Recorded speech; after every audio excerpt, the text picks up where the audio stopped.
ಯುದ್ಧದಿಂದ ಆಗ್ತಾ ಇರುವಂತಹ ಪರಿಣಾಮದಿಂದಾಗಿ ಸಾಂಸ್ಕೃತಿಕ ನಗರಿ ಮೈಸೂರಿನಲ್ಲಿ ಕಮರ್ಷಿಯಲ್ ಸಿಲಿಂಡರ್ಗಳ ಸಮಸ್ಯೆ ಸಾಕಷ್ಟಾಗಿದೆ. ಹೀಗಾಗಿ ಹೋಟೆಲ್ ಮಾಲೀಕರು ಸಾಕಷ್ಟು ಹರಸಾಹಸವನ್ನು ಪಡ್ತಾ ಇರುವಂಥದ್ದು.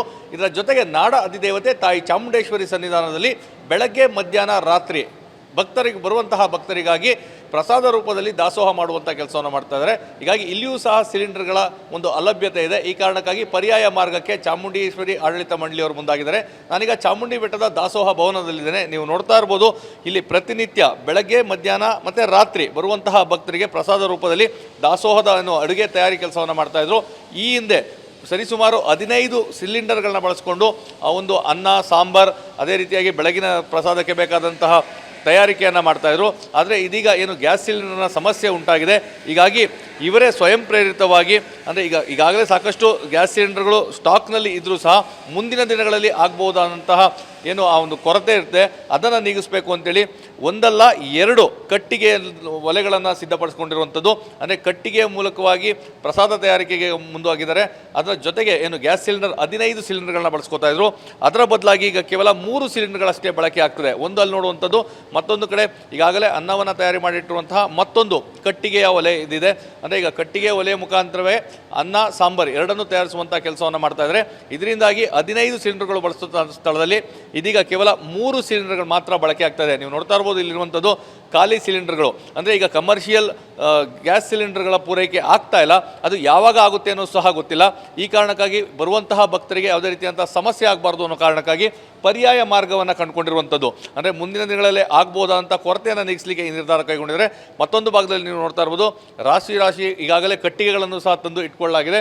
ಅಂದರೆ ಮುಂದಿನ ದಿನಗಳಲ್ಲಿ ಒಂದು ವೇಳೆ ಗ್ಯಾಸ್ ಸಿಲಿಂಡರ್ ಒಂದೂ ಸಹ ಸಿಗಲಿಲ್ಲ ಅಂತ ಹೇಳಿದ್ರೂ ಸಹ ಇದೇ ಕಟ್ಟಿಗೆಯ ಮುಖಾಂತರವಾಗಿ ಸಂಪೂರ್ಣವಾದಂತಹ ಪ್ರಸಾದವನ್ನು ತಯಾರಿಸುವಂಥ ಕೆಲಸವನ್ನು ಚಾಮುಂಡಿ ಬೆಟ್ಟದಲ್ಲಿ ಮಾಡ್ಬೋದಾಗಿದೆ.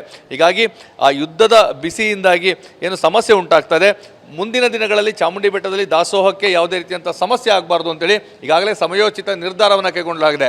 ಸದ್ಯಕ್ಕೆ ಒಟ್ಟು ಅಂದರೆ ಈ ಗ್ಯಾಸ್ ಸಿಲಿಂಡರ್ಗಳನ್ನು ಏನು ಸ್ಟಾಕ್ ಇಟ್ಕೊಳ್ಳಲಾಗಿತ್ತು ಅದರ ಮುಖಾಂತರವಾಗಿ ಇನ್ನೂ 1 ವಾರ 10 ದಿನಗಳ ಕಾಲ ಸಹ ಅದನ್ನು ನಡೆಸ್ಬೋದು ದಾಸೋಹವನ್ನು.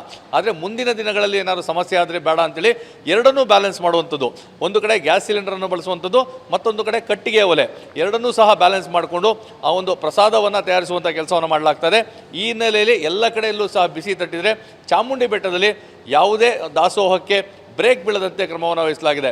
ಈ ಬಗ್ಗೆ ಮಾತಾಡಲಿಕ್ಕೆ ಆಡಳಿತಾಧಿಕಾರಿ ರೂಪಾ ಅವರು ನಮ್ಮ ಜೊತೆಗಿದ್ದಾರೆ. ಮೇಡಮ್, ಎಲ್ಲ ಕಡೆಗಳು ಸಾಕಷ್ಟು ಸಮಸ್ಯೆ ಆಗ್ತದೆ. ಚಾಮುಂಡಿ ಬೆಟ್ಟದಲ್ಲಿ ಯಾವ ರೀತಿ ಪ್ಲಾನ್ ಮಾಡ್ಕೊಂಡಿದ್ರೆ? ನಮ್ಗೆ ಇನಿಷಿಯಲಿ ಯುದ್ಧ ಸ್ಟಾರ್ಟ್ ಆದಾಗಿಂದಲೇ ನಮಗೆ ಸ್ವಲ್ಪ ಮುಂಜಾಗ್ರತೆ ಕ್ರಮಗಳನ್ನು ನಾವು ತಗೊಳ್ತಾ ಬಂದ್ವಿ.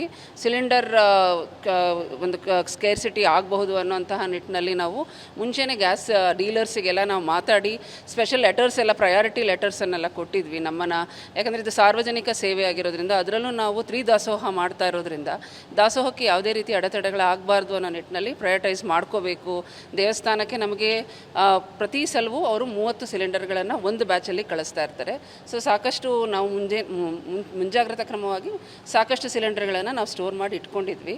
ಈ ನಿಟ್ಟಿನಲ್ಲಿ ಈಗ ನಮಗೆ ಪ್ರಸ್ತುತ ಒಂದು 50 ಸಿಲಿಂಡರ್ಸು ನಮ್ಮ ಹತ್ರ ಸ್ಟಾಕ್ ಇದೆ.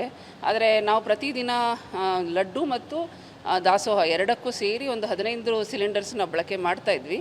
ಈಗ ಪ್ರಸ್ತುತ ನಾವು ಅದನ್ನು 3 ಸಿಲಿಂಡರ್ಸ್ಗಳಿಗೆ ಇಳಿಸ್ಕೊಂಡಿದ್ದೇವೆ. ಸಿಲಿಂಡರ್ ಸ್ಕೇರ್ಸಿಟಿಯನ್ನು ನಾವು ತಡೆಗಟ್ಟೋ ನಿಟ್ಟಿನಲ್ಲಿ ಮುಂಜಾಗ್ರತಾ ಕ್ರಮವಾಗಿ ಇದನ್ನು ಆಲ್ಟರ್ನೇಟಿವ್ಲಿ ತಾವು ಹೇಳ್ದಂಗೆ ಕಟ್ಟಿಗೆಯ ಸೌದೆ ಒಲೆಗಳನ್ನು ಕೂಡ ನಾವು ಹೊಸದಾಗಿ ತಯಾರು ಮಾಡಿಸ್ಕೊಂಡು ಸೌದೆಗಳನ್ನು ಕೂಡ ಕಟ್ಟಿಗೆಯನ್ನು ಸಾಕಷ್ಟು ಸ್ಟಾಕ್ ಮಾಡಿಸ್ಕೊಂಡಿದ್ದೀವಿ ಮುಂಚೆನೇ. ಈಗ ಪರ್ಯಾಯವಾಗಿ ಆಲ್ಟರ್ನೇಟಿವ್ಲಿ 3 ಸಿಲಿಂಡರ್ಸ್ನ ನಾವು ಬಳಕೆ ಮಾಡಿಕೊಂಡು ಉಳಿದಂತೆ ಯಾವುದಕ್ಕೆ ನಮಗೆ ಕನಿಷ್ಠ ಅಗತ್ಯತೆ ಯಾವುದಕ್ಕಿದೆ ಅನ್ನೋದ್ರ ಮೇಲೆ ಡಿಪೆಂಡ್ ಆಗ್ತಾ ಇದೆ. ಪ್ರಯಾರಿಟೈಸ್ ಮಾಡ್ಕೋತಾ ಇದ್ವಿ. ಸಿಲಿಂಡರ್ಸ್ ಬೇಕೇ ಬೇಕು, ಗ್ಯಾಸ್ ಸ್ಟವ್ ಬೇಕೇ ಬೇಕಾಗಿರೋ ಪದಾರ್ಥಗಳಿಗೆ ಮಾತ್ರ ಗ್ಯಾಸನ್ನು ಬಳಸ್ಕೊಂಡು ಉಳಿದಂತೆ ನಾವೀಗ ಬೆಳಗ್ಗೆ ಹೊತ್ತು 2 ರೀತಿಯ ತಿಂಡಿಯನ್ನು ಕೊಡ್ತೇವೆ. ಒಂದು ಸ್ವೀಟು ಮತ್ತು ಒಂದು ಅಂದರೆ ಸಿಹಿ ಪೊಂಗಲು ಮತ್ತು ಒಂದು ಬಾತ್ ಇವತ್ತು ನಡೆದಿರೋದು. ಮಧ್ಯಾಹ್ನಕ್ಕೆ ನಾವು ಆಲ್ಮೋಸ್ಟ್ ನಮಗೀಗ ಪ್ರತಿದಿನ ಇವಾಗ ಸ್ವಲ್ಪ ಎಕ್ಸಾಮ್ ಟೈಮ್ ಇರೋದ್ರಿಂದ 3000 ಜನ ಬರ್ತಾ ಇದ್ದಾರೆ ಊಟಕ್ಕೆ. ಆ ಆವ್ರೇಜಲ್ಲಿ ತೊಗೊಂಡ್ರೆ ನಾವು ಇವತ್ತು ಅನ್ನ ಸಾಂಬಾರು ಮಾಡಿದ್ದೇವೆ, ಮಜ್ಜಿಗೆ ಇದೆ ಮತ್ತು ಪಾಯಸ, ಮತ್ತು ರಾತ್ರಿಗೂ ಸೇಮ್ ಮೆನ್ಯೂ ಇರುತ್ತೆ. ಸೊ ಈ ನಿಟ್ಟಿನಲ್ಲಿ ವೀಕೆಂಡ್ಸಲ್ಲಿ ಒಂದು 5000 ಜನ ಬರ್ತಾರೆ. ಈ ಆವ್ರೇಜನ್ನೆಲ್ಲ ಇಟ್ಕೊಂಡು ನಾವು ಈಗ ಇನ್ನೊಂದು ಒಲೆ ಕೂಡ ನಾವು ಸ್ಟಾರ್ಟ್ ಮಾಡ್ತಿದ್ದೀವಿ. ಅನ್ನ, ಸಾಂಬಾರು, ಪಾಯಸ ಈ ಮೂರನ್ನು ಒಲೆಯಲ್ಲೇ ಮಾಡ್ತಾ ಇದ್ದೀವಿ, ಕಟ್ಟಿಗೆ ಒಲೆಯಲ್ಲೇ. ಈಗ ಮುಂದಿನ ದಿನಗಳಲ್ಲಿ ಒಂದು ವೇಳೆ ಗ್ಯಾಸ್ ಸಿಲಿಂಡರ್ ಒಂದೂ ಸಹ ಸಿಗಲಿಲ್ಲ ಅಂತ ಹೇಳಿದ್ರು ಚಾಮುಂಡಿ ಬೆಟ್ಟದಲ್ಲಿ ದಾಸೋಹ ನಿರಂತರವಾಗಿ ಆಗುತ್ತೋ ಅದಕ್ಕೆ ಏನಾದ್ರು ಪರ್ಯಾಯ ವ್ಯವಸ್ಥೆ ಮಾಡ್ಕೊಂಡಿದ್ದೀರಾ? ಸಂಪೂರ್ಣವಾಗಿ ಕಟ್ಟಿಗೆ ಒಲೆಯಲ್ಲೇ ಮಾಡೋ ಅಂಥ ನಿಟ್ಟಿನಲ್ಲಿ ನಾವು ಕ್ರಮ ತಗೊಳ್ತಾ ಇದ್ದೀವಿ. ಸಾಕಷ್ಟು ಒಲೆಗಳನ್ನು ಈಗ ನಾವು ಹಾಕಿಸ್ತಾ ಇದ್ದೇವೆ. ಸೌದೆಯನ್ನು ಕೂಡ ಸ್ಟಾಕ್ ಇಟ್ಕೊಳ್ತಾ ಇದ್ದೇವೆ. ಬಹುಶಃ ಅದರ ಅಗತ್ಯತೆ ಬರಬಾರ್ದು ಅನ್ನೋಂಥ ಪ್ರಾರ್ಥನೆ ನಂದಿದೆ. ಅಂದರೆ ಈಗ ಕಟ್ಟಿಗೆಯಲ್ಲಿ ಮಾಡೋದಕ್ಕೂ ಮತ್ತು ಗ್ಯಾಸ್ನಲ್ಲಿ ಮಾಡೋದಕ್ಕೂ ಏನಾದರೂ ಒಂದು ರೀತಿಯಂಥ ಚಾಲೆಂಜಿಂಗ್ ಆಗಿದೆಯಾ? ಹೆಚ್ಚು ರುಚಿ ಇರುತ್ತೆ ಅಂತ ನನ್ನ ಅನುಭವ. ಬಟ್ ಸ್ವಲ್ಪ ಚಾಲೆಂಜಿಂಗ್ ಆಗಿರುತ್ತೆ. ಅವರಿಗೆ ಅಡುಗೆ ಮಾಡೋವರಿಗೆ ಸ್ವಲ್ಪ ಚಾಲೆಂಜಿಂಗ್ ಆಗಿರುತ್ತೆ. ಲಾಡು ತಯಾರಿಕೆಗೆ ಸ್ವಲ್ಪ ಚಾಲೆಂಜಿಂಗ್ ಇದೆ. ಅನ್ನ ಸಾಂಬಾರಿಗೆ ಮತ್ತು ಪಾಯಸಕ್ಕೆ ಯಾವುದೇ ರೀತಿಯ ಚಾಲೆಂಜಸ್ ಇಲ್ಲ ಅನ್ಕೋತೀನಿ ನಾನು. ಒಂದು ಕಡೆ ಕಟ್ಟಿಗೆಗೂ ಸಹ ಈಗೆಲ್ಲೋ ಒಂದು ಕಡೆ ಡಿಮ್ಯಾಂಡ್ ಶುರು ಆಗಿರುವಂಥದ್ದು, ಪೂರೈಕೆ ಕಡಿಮೆ ಆಗ್ತಾ ಇದೆ ಅಂತೇಳಿ ತಾವು ಅದ್ರ ಬಗ್ಗೆ ಏನಾದ್ರು ಗಮನ ಹರಿಸಿ? ಹೌದು, ನಾವು ಈಗಾಗಲೇ ಟೆಂಡರ್ ಮಾಡ್ಕೊಂಡಿದ್ದೇವೆ ಸೌದೆಗೆ. ನಾವು ನಿತ್ಯ ಕಟ್ಲೆಯಲ್ಲಿ ಏನು ಪ್ರಸಾದ ಕೊಡ್ತೇವೆ, ಒಳಗಡೆ ಗರ್ಭಗುಡಿನಲ್ಲಿ ಏನು ಅಭಿಷೇಕಕ್ಕೆ ಪ್ರಸಾದ ಕೊಡ್ತೇವೆ, ಅದಕ್ಕೆ ನಾವು ಈಗಾಗಲೇ ಟೆಂಡರ್ ಮಾಡಿಟ್ಕೊಂಡಿದ್ದೇವೆ. ಅವರು ಯಾರು ಟೆಂಡರರ್ ಇದ್ದರೂ ನಾನು ಅವರಿಗೆ ಮುಂಚೆನೇ ಹೇಳಿ ಇಟ್ಕೊಂಡಿದ್ದೇನೆ. ಈಗ ಸದ್ಯಷ್ಟು ನಾವು ಒಂದು 3 ಟನ್ ಕಳಿಸಿದ್ದಾರೆ ಇವತ್ತು. ಇನ್ನೂ ಹೆಚ್ಚು ಸೌದೆನ ನಮಗೆ ಕಳಿಸ್ತಾ ಇದ್ದಾರೆ. ಸೊ ನಮ್ಮ ಸ್ಟಾಕ್ ಮಾಡ್ಕೊಳ್ತಾ ಇದ್ದೀವಿ. ಸಾಕಷ್ಟು ಪುಣ್ಯಕ್ಷೇತ್ರಗಳಲ್ಲಿ ಆಗ ದಾಸೋಹವನ್ನು ಬಂದ್ ಮಾಡಿದ್ದಾರೆ. ಭಕ್ತರಲ್ಲಿ ಎಲ್ಲೋ ಒಂದು ಕಡೆ ಆತಂಕ ಇದೆ, ದಾಸೋಹ ನಿಂತೋಗುತ್ತಾ ಅಥವಾ ಚಾಮುಂಡಿ ಬೆಟ್ಟದಲ್ಲಿ ಅಂತೇಳಿ ಭಕ್ತರಿಗೆ ಏನು ಹೇಳ್ತೀವಿ? ಇಲ್ಲ, ಖಂಡಿತವಾಗ್ಲೂ ತ್ರಿದಾಸೋಹ ಏನು ನಾವು ಪ್ರಾಧಿಕಾರ ಪ್ರಾರಂಭವಾದ ನಿಟ್ಟಿನಿಂದಲೂ ನಾವು ಏನು ಮಾಡ್ತಾ ಬರ್ತಾ ಇದ್ದೇವೆ, ಅದನ್ನು ನಿರಂತರವಾಗಿ ಮಾಡೋ ನಿಟ್ಟಿನಲ್ಲಿ ಅದರ ಅಡೆತಡೆಗಳು ಇಲ್ಲದ ಹಾಗೆ ಸಾರ್ವಜನಿಕರಿಗೆ ದಾಸೋಹದ ಸೇವೆ ನೀಡೋ ನಿಟ್ಟಿನಲ್ಲಿ ಪ್ರಾಧಿಕಾರ ಪ್ರಾಮಾಣಿಕವಾಗಿ ಪ್ರಯತ್ನ ಪಡುತ್ತೆ ಅನ್ನುವಂಥ ನಿಟ್ಟಿನಲ್ಲಿ ನಾನು ಸಾರ್ವಜನಿಕರ ಒಂದು ಆಶಯವನ್ನು ಕೊಡಲಿಕ್ಕೆ ಇಷ್ಟಪಡ್ತೇನೆ. ಯಾವುದೇ ರೀತಿಯಲ್ಲೂ ಯಾವುದೇ ಸಂದರ್ಭದಲ್ಲಿ ಕೂಡ ನಾವು ದಾಸೋಹನ ನಿಲ್ಲಿಸೋದಿಲ್ಲ ಅನ್ನುವಂಥದ್ದು ಮಾತನ್ನು ನಾನು ಹೇಳಲಿಕ್ಕೆ ಇಷ್ಟಪಡ್ತೇನೆ.